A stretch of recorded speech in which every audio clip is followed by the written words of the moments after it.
know who our witnesses are, we know where they are, we know whether they're alive or dead, our documents, etc., are ready.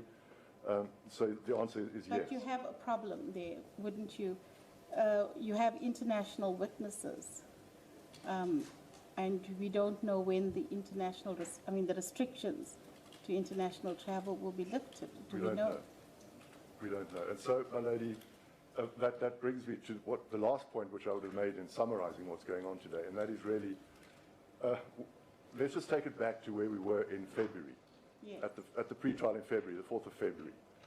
We'd heard of COVID. It wasn't really affecting South Africa. There were all sorts of prognostications that it might. We didn't really take it seriously. We thought things would continue as normal in this year, 2020, and we'd all be accessible, able to travel, able to consult internationally, etc. What happened after the 4th of February is that Mr. Zuma was sick. He was unwell.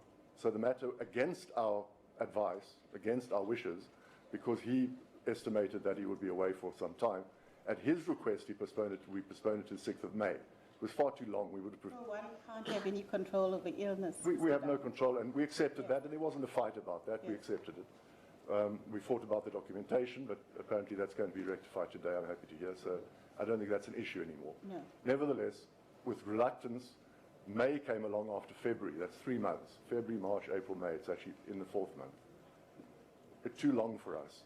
In that interim period, South Africa was hit by this unprecedented worldwide pandemic. Totally unpredictable. We have no control over it.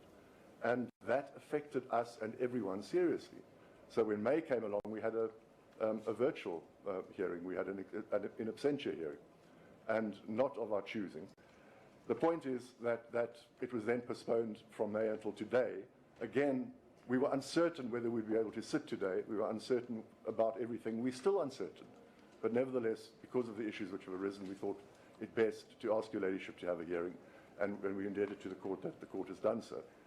But the COVID is all pervasive. It's not an excuse. It does seriously affect everything. It affects our ability to travel, our ability to meet our forensic people, our ability to meet and consult with our witnesses. But local travel, the restrictions